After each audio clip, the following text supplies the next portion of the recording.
Buenas noches, bienvenidas y bienvenidos a CNN. Esta noche vamos a conversar con Iñaki García, con quien hemos conversado en otras ocasiones. Él es integrante de la Comisión Civil Internacional de Observación por los Derechos Humanos. Y bueno, pues esta comisión ha realizado en estos días nuevamente visitas al estado de Oaxaca y al estado de Chiapas en seguimiento a los conflictos que en estos dos estados de la República Mexicana han ocurrido y ocurren en nuestro país.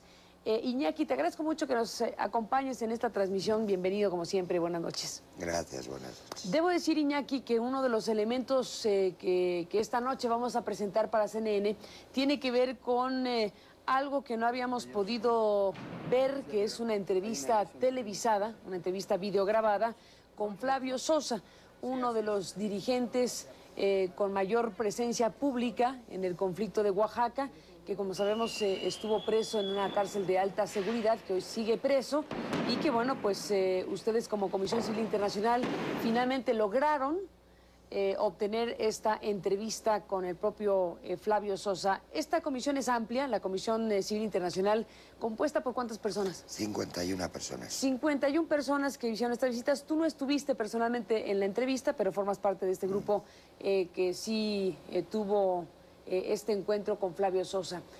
Si te parece bien, vamos a escuchar este fragmento seleccionado por ustedes y que proporcionan para CNN precisamente para escuchar lo que tiene que decir Flavio Sosa desde la cárcel.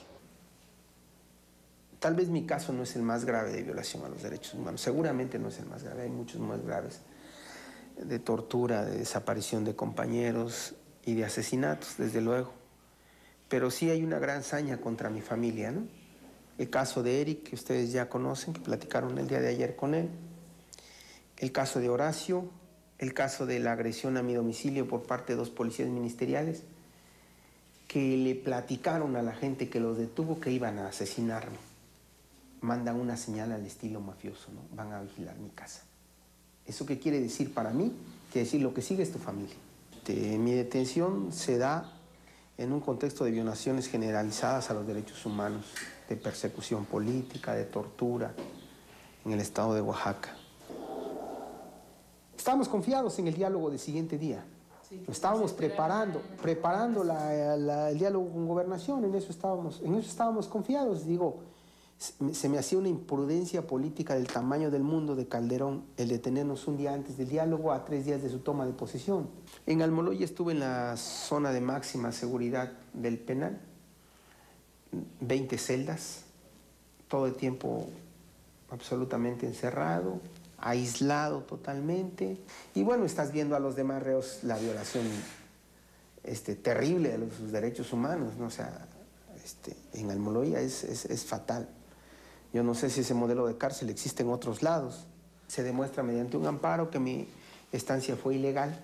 8 meses después me traen a Cuicatlán. Me lo dice el director, me lo dicen los custodios, tu problema es político, tú eres un preso político. O sea, ellos saben que yo no estoy acá por ningún delito, porque yo no cometí ningún delito. Mis expedientes, yo les pido atentamente, de la manera más formal y atenta, que pudieran revisar mis expedientes o poder tener una charla con mi abogado para que escucharan cómo no se sostienen jurídicamente. O sea, se van a caer jurídicamente todos. Esta tarde vamos a tener. O sea, se van a caer porque no hay, los testigos son testigos aleccionados y falsos. Segundo, no hay una sola prueba. Yo los reto a que me presenten un video, una fotografía donde yo participé. Por ponerte un ejemplo con quien he tenido alguna diferencia pública en algún momento en Tralapo, David Venegas, es una gente que yo quiero mucho y lo respeto mucho. Debe estar libre, es un joven idealista, luchador social, pacífico, ¿no?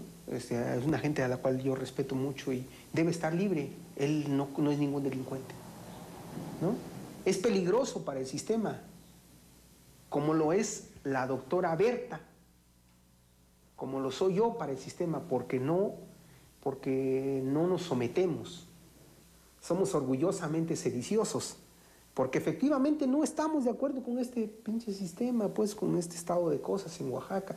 No estamos de acuerdo con este gobierno. O sea, el ala radical de la APO eran las señoras, El ala radical eran los chavos banda, el ala radical de la APO eran solo sin futuro, los que se sienten sin futuro, los excluidos de esta sociedad. Esa era la verdadera ala radical. Es decir, pero radical ¿en qué sentido? Radical en no trancen con el gobierno, radical en no se vendan, en radical en queremos justicia, queremos desarrollo, queremos un verdadero cambio, que se vayan todos los políticos corruptos. En ese sentido eran radicales. Ese es el radicalismo. Ese es el radicalismo que teníamos, pero radicalismo en el sentido de que querían un cambio de fondo. Radicalismo en que decía la clase política es corrupta, se tienen que ir todos. Radicalismo en que a veces llegaban a decir, es que el diálogo en gobernación ya no sirve porque son tantas pláticas y no se arregla nada. Y yo creo que tenían razón, desafortunadamente. Sin embargo, estoy convencido también de que si caemos en la trampa de la violencia, no vamos a avanzar. La realidad de pobreza y de atraso político que vive Oaxaca es tan brutal que requiere una fuerte sacudida, todavía más fuerte de lo que pasó y que puede llegar en cualquier momento. Yo lo advierto porque... Y no es que alguien lo esté preparando, puede explotar en cualquier lado. Ahí, si estalla la revuelta en el campo, ahí no la van a parar ni con toda la PFP. No la van a parar ahí ni con toda la PFP, a lo mejor ni con el ejército, ¿no? Yo creo que una palabra que podría resumir lo que quería la gente era justicia, ¿no? Digo, justicia en el más amplio sentido del término, con todo el magnetismo, con toda lo que implica esta palabra y ha implicado a lo largo de generaciones. Bueno, pues este es el fragmento que decíamos, obtuvimos para CNN de la entrevista de esta Comisión Civil Internacional con Flavio Sosa. ¿Qué balance hacen, Iñaki, en este caso en particular, de una larga entrevista con este líder del APO? Bueno, hay que decir que además de Flavio vimos a otros presos, los que todavía hoy en día están por la fase del conflicto más dura y visible. Bueno, fue importante. Creemos que hay que reconocer todavía, y como todos señalan, y Flavio en particular, se consideran presos políticos que no han cometido delitos y que es un saldo de los que todavía falta por cerrar de este conflicto.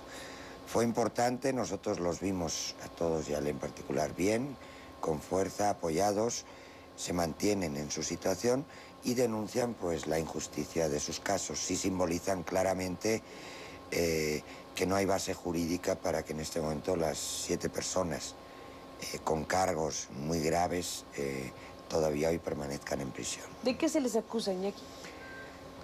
Bueno, en el caso de Flavio son 4 los procesos que tiene abiertos pues desde violencia, desde el incendio de edificios públicos, secuestro, cargos muy graves y en nuestra opinión y en el caso de los demás presos, por ejemplo un joven acusado de homicidio con muy poco fundamento jurídico. Cargos que si se revisaran en profundidad ellos consideran y nosotros entendemos que es así como delitos fabricados, ¿no? Iñaki, déjame hacer una pausa y regresamos.